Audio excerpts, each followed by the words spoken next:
A lot of people believe they're going to make six figures if they go to college. A lot of people just have that in the back of their minds. I mean, I have an inkling of where that came from, but for whatever reason, I don't know if it's social media. I think that social media has layered it on with college marketing and just the implication that if you go to college, you'll be rich and you'll get great jobs, that every job you apply to is going to bend over backwards to hire you because of your 4-year communications degree. But that is not the reality.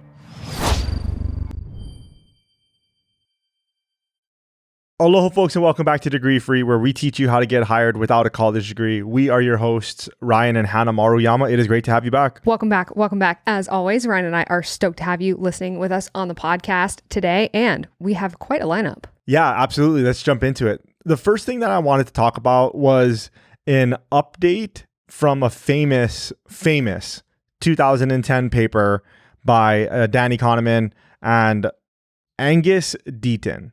And this is about how much money buys happiness. So this is a famous paper or study that said that after $75,000, your happiness doesn't really increase that much. Flatlines. Exactly. And it's very marginal, the increases past $75,000. They've updated this paper now, or at least Danny Kahneman did, with this guy, Matthew Killingsworth, who found that was inaccurate. Oh, well, I am shocked. I am very excited to talk about this because when I first heard that, I was just like, this is wrong. Yeah. This is completely wrong. This cannot be right. Anybody who thinks that $75,000 you don't get happier after that is crazy. Well, because it's not so much that the money itself makes you happy. It's the fact that you have access to more things and you probably have less stress in your life because you have more money. One thing that my grandmother used to say all the time, very wise woman, was that money doesn't buy happiness, but it sure helps. And this is exactly the case. Money definitely cannot buy happiness. You can't do that. Money won't help you with that. But money can help you with covering your basis of basic economic needs, and then you can pursue happiness in whatever pursuits afterwards. Yeah, it's kind of that Dave Chappelle thing too, is a way that I didn't grow up regarding money because, you know, it wasn't something that was really talked about in my household, like a lot of people, I think. And, you know, it's like Dave Chappelle says, money is options. That is something that I think a lot of people don't think about. Actually, we've been doing a TikTok live every single night at 8 p.m. And we were talking about it on the live last night too, talking about the fact that a lot of us are taught to hate money. And I think that a lot of us are taught to hate money because it's not convenient for us to understand it in a way that we can use it as a tool to get where we want to go. I think that if a lot of us were financially literate, we would make different choices in life. And so that study I always felt like was part of that. Like, this is enough. Like, not that there's anything wrong with having enough, right? And having a line, but it's just like, oh no, at this point you don't need any more money. That's enough for you. And I feel like it was baselining people to tell them not to want more than that. I think there's a lot of things that go behind like money grubbing and basically what you were talking about. When you're a kid, you're taught that money is bad or it's the root of all evil. And that's just not accurate, at least not in my worldview. Money helps me to do things with my life. Money is a means to an end. That's it. Yep.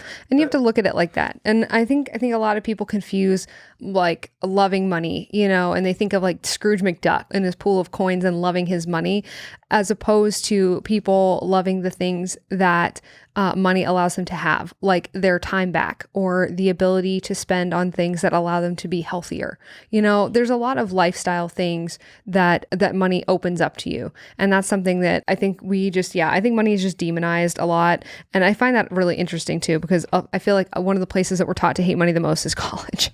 One of the things that I wondered all the way back in 2010 was when these people made less than $75,000, or when was the last time that these people didn't have money? When were they poor? Interesting. When was the last time they had those stresses? Because I remember what that's like. And it's terrible. And there's literally not a problem that money couldn't solve for me back then. Yeah. To be completely honest, you and I have this conversation a lot. There's still not a single problem that you and I have that money cannot solve. Yep. That's very much true. That's very much true. And it's because it opens up options in life and it solves problems. It just does. So what was interesting about this study is that instead of 75,000, it actually goes all the way up. There's some benefits to having more money, all the way up to $500,000 a year. The only reason why they don't have past the $500,000 a year is because there's no good data on it, because not a lot of people make that much. But I'm guessing that if you were to poll those people too, or you had better data on the people that make $500,000 a year, you'd see that their happiness went up too. I'm not saying that for every dollar, like dollar per dollar. Yeah, that every dollar more that they make is going to be the same as the amount of happiness that somebody that makes $20 an hour at McDonald's makes, but happiness will increase. I always thought that study was a little bit, and everybody quotes it too, like Gary Vee. Everybody, you've heard that study all over the place. Everybody talks about that one. They have for years. And it's a sham. Yeah. It's a sham. Yeah. Everybody, I believe, and this is my take. Cap your ambition. I don't know if it's the cap your ambition, but the people that say that don't remember what it's like to make less than $75,000 a year. They're so far removed from it. Yeah, they don't remember what it's like to have bills, like real bills, to have made life decisions of which you're now paying for, like going to college, like going into credit card debt, doing all those things. I'm not saying whether those things were good or bad, but like, hey, you made those life decisions and now you're in these places and you have $1,000 student loan bill and you have a $500 credit card bill or multiple credit card bills coming in at you and you're making $40,000 a year. Get out of here at $75,000. Like you're not going to be happier. Yeah, every incremental dollar after, that's crazy. That's insanity. You're not going to be happier if you can just pay your bills. Like, okay, buddy, thanks for that. But anyway, that's my rant, and I'm very happy that they went and updated this, even though it was shouldn't have been published in the first place, I believe. Before I get into my first headline of today, I will say, if you want to get more degree free, because why on earth would you not want more of this? You're going to want to run, not walk, over to degreefree.co/newsletter to sign up for our free weekly newsletter. It's got job tips. It's got companies that are down credentialing and stuff that Ryan and I think is cool that you're going to want to know about. So go sign up for that now. Okay. So what I want to talk about is the fact that the national median salary for bachelor's degree holders, you know what? Do you want to guess it? Do you want to guess? What do you think the national median, right? So more accurate. What's the national median salary for bachelor's degree holders? People are going to be pissed about this. $70,000. $70,000. Good guess. Try $47K. That is the national median salary for grads who have between 0 and 5 years of experience after college. So not only are these graduates overestimating their starting salaries by about $50,000, they're calling it the reality gap, which is, it's a little funny. Like, I feel bad, but at the same time, it's a bit funny because it's the colleges, man. They just teach you these completely unrealistic expectations. And so people are graduating and they're only making $47K, and now they have to make a living on $47K after they paid, upwards of six figures probably to get their college degrees. And then what these numbers are showing is not only that there is a massive reality gap in the first 0 to 5 years, but also when people get into the middle of their careers, right? Mid-career, they're still overestimating what they're going to make by about $15,000, which is significant because the median for that is $61,000 a year. A lot of people believe they're going to make six figures if they go to college. A lot of people just have that in the back of their minds. I mean, I have an inkling of where that came from, but for whatever reason, I don't know if it's social media. I think that social media has layered it on with college marketing and just the implication that if you go to college, you'll be rich and you'll get great jobs, that every job you apply to is going to bend over backwards to hire you because of your 4-year communications degree. But that is not the reality. And what's interesting about this article, and the reason I brought it up, was because we know that there's a reality gap between what grads expect to make and what they actually make. But what's happening now is apparently Gen Z is smarter than all of us and they are not interested in college. Only 51% of Gen Z are interested in getting a degree at all. That's not even are going to college. That is interested, have reported that they are interested in it at all. They are also a lot better than millennials in that what they're looking for when surveyed, what they're looking for from a job is money, which is what you should be looking for from a job, because you shouldn't be looking for your meaning, your purpose in life from your job. And so Gen Z is viewing working for an employer much more transactionally, much more realistically than millennials, right? So it's going to be interesting to see as time goes on. You know how companies, especially tech companies, they did all these things to be attractive to millennials in order to make us feel better, right? They let us bring our dogs to work. They do all these things. They do all these activities. But Gen Z does not care. They're in it for the cash, which they should be, because it's work. And so it's going to be interesting to see how companies have to relate to Gen Z. And then as they try to bring them into the workforce and try to hire them, how they're going to cut those things that they built out for millennials, right? Like the big campuses and all these stunts, all these things. And so it'll be interesting to see how hiring changes as they start to hire a different generation. Yeah. So there's a bunch of things there that we could dive a little deeper on. One of the things that I wanted to right off the bat dig into more, which is what you were talking about. I don't even know what Gen Z is anyway, but they're young people, right? Born after 1999. One of the things there was that the happiness in the job and getting fulfillment from the job, that kind of ties in perfectly to what I was talking about at the beginning, which is money does buy happiness. And so I think part of the insinuation from the original study is that you can get happiness from your job as well, as long as you make $75,000 or more. Like, go seek happiness. Right. Because seeking money, follow your heart. Yeah, because seeking money past that point isn't going to make you happier. Get your basic needs taken care of and then go find happiness in your work, which I think is good, but I don't think that happiness comes from work either. It can, but I don't think it needs to. The first thing is that it's a business transaction and you're providing a service for a price. Yeah, you're exchanging your labor for an agreed upon amount. Exactly. And so they're going to pay that price, and you can then take that money, pay your bills, and then go do extracurricular activities which make you happy. Yeah, that you actually like. Exactly. There is a caveat there, and I will say that for most people, entrepreneurship is going to be that caveat where you kind of have to enjoy it. Not have to, that's wrong. You definitely don't have to, but you might want to, just because you're going to have to spend a lot more time probably and energy in doing it. So you might as well get some fulfillment out of what you're doing, because there's no guarantee of a paycheck at the end. Whereas like if it's just a job moving from widgets from here to there, it's fine. As long as it covers your needs. Yeah. You're able to pursue things you actually care about outside of it. The other thing that I wanted to talk about was the expectations of college grads. And I know this from my own personal experience from college. I thought when I got out with my economics degree that I was going to make $70,000 to $80,000 a year. And how did I know that? Or why did I think that? Because of all of the research that I did on sites like Glassdoor. I don't know if Glassdoor was around at the time. I think it was.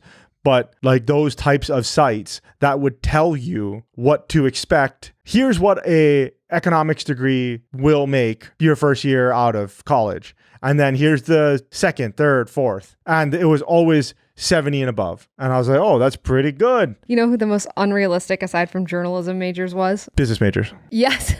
Yes. It was the business majors, which is so funny to me. That is hilarious because you majored in business. How do you not understand the lay of the market? You know, that doesn't make any sense to me. I'm like, I'm sorry, you studied this for a living? I mean, but you know what? Maybe that's why they can't get good jobs. They're so unrealistic. What I think happened is that they took a more practical approach, the same approach that I took, where you go and you're looking at all of these things and you're trying to make a decision based off of all of the input that you're getting, but the input that you're getting is garbage.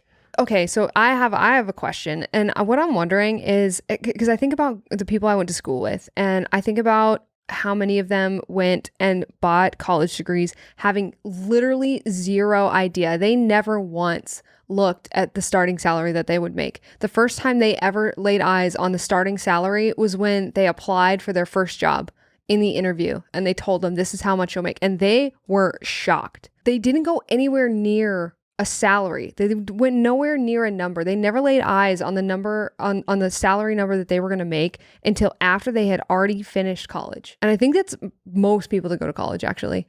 Okay, so I'm not sure if you had a question there, but what you're saying is exactly what I'm saying.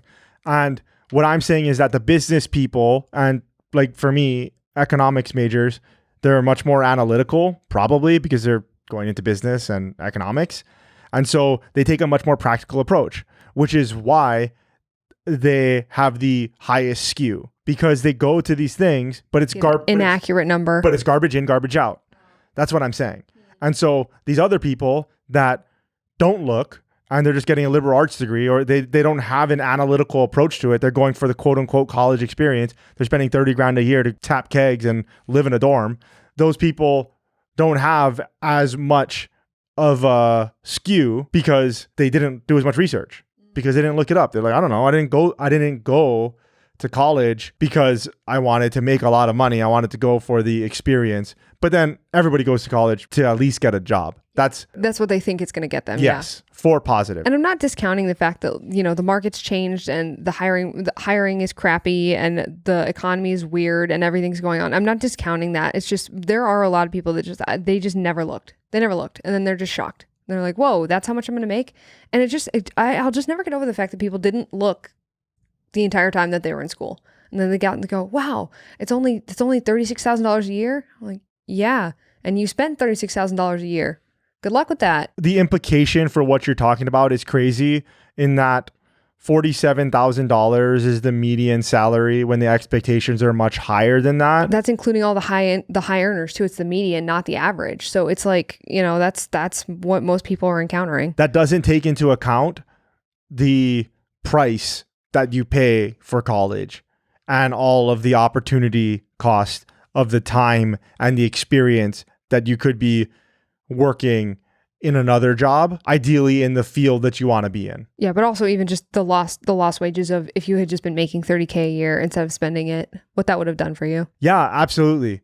Before we get into our next topic, if you guys haven't already, connect with us on LinkedIn. I'm Ryan Maruyama at LinkedIn. She's Hannah Maruyama on LinkedIn. We'll put the links to everything in the show notes, degreefree.co/podcast. And that includes the links to everything that we're talking about here today if you want to dig more into it.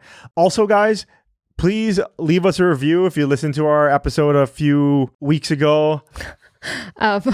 Leave us a dishonest review. Yeah, 5-star reviews if you can. That would be great. Wherever it is that you get your podcast. Tell Ryan his beard is majestic. When you guys connect with us on LinkedIn as well, send us a note. There's like a feature at the end of it, especially if you're using PC. I'm not sure if it's on mobile, but I know that it's on PC or on the computer. If you connect, there's like, how do you know this person? And then you just press other or whatever. And then it says add a note.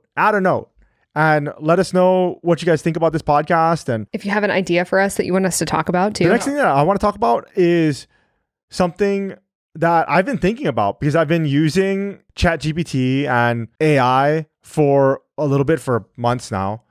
And it has completely changed or aided in the workflow that I do on a daily basis. I mean, it helps me write things. The other day, I was actually doing something in Excel, and instead of going to Google, I went to ChatGPT. Whoa, that's the beginning of the end. Because I forgot how to concatenate things. And Bless you. And I forgot, yeah, exactly.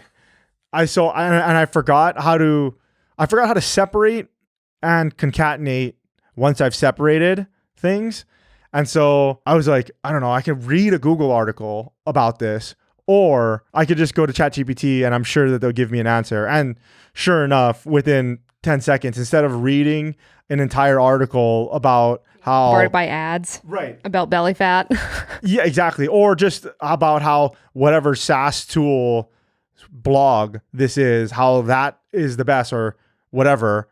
I just went to ChatGPT and like, oh, perfect. And it told me exactly the formula that I needed. And I was like, perfect. And then I did a couple of other things that I needed help with. I wonder how scared Google is of ChatGPT and then also TikTok. This is off topic, but about TikTok. I read that Facebook actually paid a lobbying group, Meta, so Facebook/Meta, paid a lobbying group to get a bunch of politicians on both sides of the aisle to say and talk about how bad TikTok is. Meta paid this company to start a fear campaign basically about TikTok so that they could get it banned, because right now it's their biggest competition. Thought that was interesting. So I would love to see if Google is trying to do a stunt like that for ChatGPT, because if I was Google, I would be really scared, because now people are not going to Google things. They're going to ask an AI instead. Instead of searching the internet, they're just going to ask an AI, hey, what's a good banana bread recipe? And it's over. It's over for Google. Well, that's a perfect example. The things that you need quick answers to like that, like a banana bread recipe, or like my example with the Excel, you no longer have to go to Google, then go to a blog where the person talks about how their grandmother back in Slovenia used to make this style. It wasn't banana bread, it was actually potato bread. And then when their ancestors brought it over, and then like 75 Christopher Columbus. Yeah, 7,500 words down, then you get the recipe. After all of their kids have been born, grown, and graduated from college in the story. Right, exactly. And so it will change the way that search engine optimization is done, SEO. It will change the way that AdWords are displayed and ads are display ads, like how those sites that run off of those things, like cooking sites and things like that, how they monetize their sites. It's going to revolutionize it. One of the things too you could do with those types of recipes and such, and I'm getting off topic from what I'm wanting to talk about, but this is all interconnected, so I'll bring it around in a second. But one of the things you could do with those banana bread recipes is that if you're lactose intolerant and you don't want to put butter in it, you could just say, can you give me a lactose intolerant version of this recipe? Can you give me a lactose-free version of this recipe instead of having to guess? Or I'm out of baking soda. How do I make it without it? Exactly. That type of thing, we're going to use AI like that. Yeah, because that's going to save you like 30 minutes. Exactly. And it's going to save you scrolling, and then having to decipher the information by itself instead of you just getting it in concise bullet points. Here you go. Here's the recipe. Here are the ingredients. Here are the instructions. Wow. And so that leads me around to the topic, which is like, which jobs are going to be replaced by AI? That's what I started to wonder after all these months playing with ChatGPT and Midjourney. Yeah, and all this other stuff. So I wanted to first go a little bit meta and give you the answer that ChatGPT gave me. Because I asked ChatGPT, which jobs are going to be replaced by AI? That's literally exactly what I asked. You asked an AI to tell you which jobs are going to be replaced by why the wouldn't AI. you? No, that makes total sense. And so I will post a screenshot to this, but I'm going to read it here too, so you don't have to go. But degreefree.co/podcast if you want to see the screenshot of this. Artificial intelligence has the potential to automate a wide range of jobs, including those that involve routine, repetitive, and predictable tasks. Here are some examples of jobs that could be replaced by AI in the future. 1. Data entry and processing jobs. AI-powered software can perform tasks like data entry, data processing, and data analysis with greater speed and accuracy than humans. 2. Manufacturing jobs. Robots and other automated systems can perform tasks such as assembling and packaging products, which were traditionally done by humans. 3. Transportation and logistics jobs. Self-driving vehicles can replace human drivers in the transportation and logistics industry.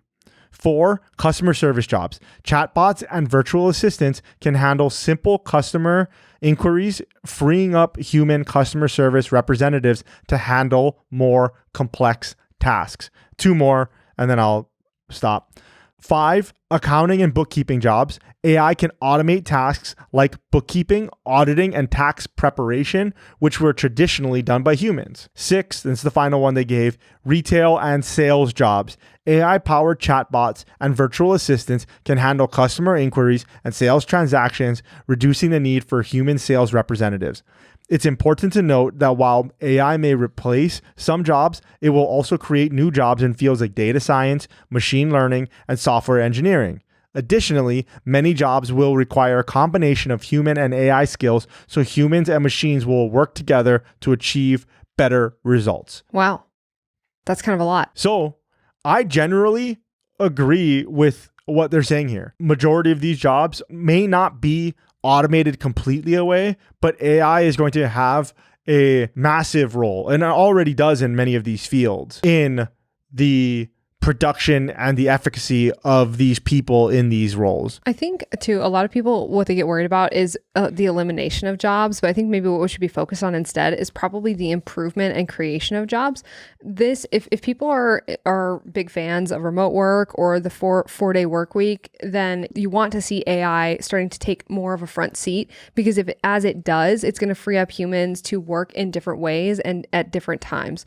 And so I think this is very similar, I think, to like the industrial revolution, and then the AI, the internet revolution, and now this is the AI revolution. And this is just the future. I think it's going to really help. It's going to help. And I think a lot of people are going to see improvements in the quality of their work life as a result of AI being integrated into these fields. Yeah, definitely. I wanted to elaborate a little bit more on which jobs are going to be, pushed out by AI maybe. And basically any job that is data entry or analysis or recognition of numbers or data is going to be disrupted by AI. Oh yeah, because a machine can do that better than a person. Absolutely. If your job right now, like my first internship in college was basically data entry. I mean, it was a little bit of analysis, but it was basically data entry. AI could do it way better than me. Well, humans aren't designed to look at that amount of numbers for that amount of time and make that many decisions, right? The human mind's not really for that. Absolutely. And you got to think, for me, I was tired. I was working full time as a bartender, wouldn't get off till late. Then I went to school full time. And then I also had that internship for like 20 hours a week. Yeah, I was very, very tired that semester of college. And I made a lot of mistakes in that data entry role. Because you're a human. Exactly. But an AI wouldn't. And it could work 24/7 around the clock. So anything like that where you're putting numbers in or analyzing if there's a difference between certain things, and AI is going to do that. Another thing that people should take into account here is, like I said, not only a better quality of work for humans and less boring work, but I think what's going to happen as well is if things are done more by AI, what's going to happen is there's going to be more and more need all the time for original thought, for creativity. Like it's going to be the rise of the artists and the creatives after this, because you're going to need human creativity, because everything is going to be run by AI, and it's going to take human ingenuity, human experience in order to look at things in a different way. Yeah, definitely. I definitely think that now is the time to have an opinion on anything, to have a human opinion on anything. Yes. Because eventually AI is going to sterilize things. Exactly. Right. And so I didn't ask the AI which jobs were not going to be disrupted. But I have 4 categories that I think it won't be disrupted. Okay, hit us with them. The first is going to be hard skilled jobs like trades. Oh, that makes sense. Right. There's some argument now that new construction builds will be made by robots that use AI because it's a little easier. Maybe in certain aspects of it, like running electrical lines or running plumbing lines, but I think we're very, very far off from that. Yeah.